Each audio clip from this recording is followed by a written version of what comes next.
അങ്ങനെ എല്ലാവരും ഒരു ഓണവും കൂടി ഉണ്ടല്ലേ. ദൈവത്തിന് സ്തുതി. എൻ്റെ കുടുംബത്തിലും എനിക്കോട് മിക്ക കുടുംബങ്ങളിലും ഈ പ്രശ്നം ഉണ്ടാവും. അത് നമ്മൾ ഓണത്തിന് ഉണ്ടാക്കുന്ന സദ്യയുടെ കറികളില്ലേ, അതൊക്കെ ബാക്കി വന്ന് കാണും അല്ലേ. അതൊക്കെ ഒരു നേരമൊക്കെ കൊടുത്തതിന് പിള്ളേരും വീട്ടുകാരൊക്കെ സന്തോഷത്തോടെ കഴിക്കും. രണ്ടാം നേരം ആകുമ്പോൾ ചെറിയൊരു വിഷമം തുടങ്ങും. നോൺ വെജ് ഒന്നും ഇല്ലേ അമ്മേ എന്നൊരു ചോദ്യം എൻ്റെ മക്കൾ ഉറപ്പായിട്ടും ചോദിക്കും. അപ്പോൾ ഞാൻ വിചാരിച്ചു ഇച്ചിരി കട്ട്ലറ്റ് ഉണ്ടാക്കാം, അവരെ സന്തോഷിപ്പിക്കാം, എൻ്റെ കറികളൊന്നും കളയാതെ എനിക്ക് ചിലവാക്കാം.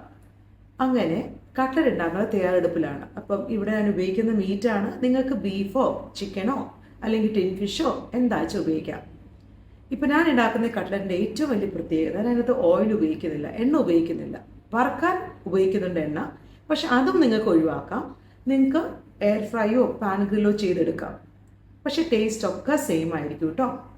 അപ്പോൾ ഒന്ന് ട്രൈ ചെയ്ത് നോക്കുക കേട്ടോ. എന്തെങ്കിലുമൊക്കെ തെറ്റുകുറ്റങ്ങളൊക്കെ ഉണ്ടെങ്കിൽ എന്നോട് പറഞ്ഞതിനെ മനസ്സിലാക്കിക്കണം, നിങ്ങളുടെ അഭിപ്രായങ്ങൾ പറയണം.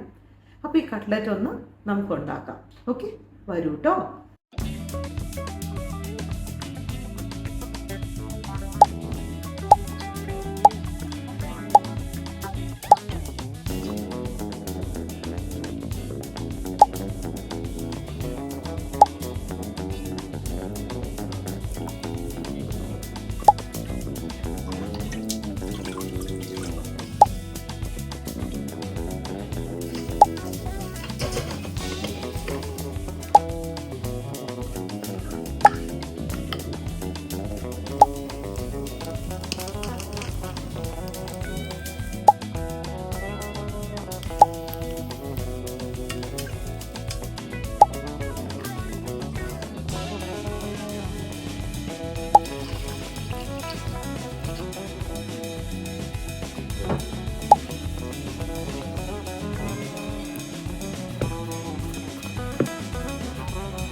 ലിസു, വാ, കട്ട്ലറ്റ് റെഡിയായി, കഴിച്ചോ.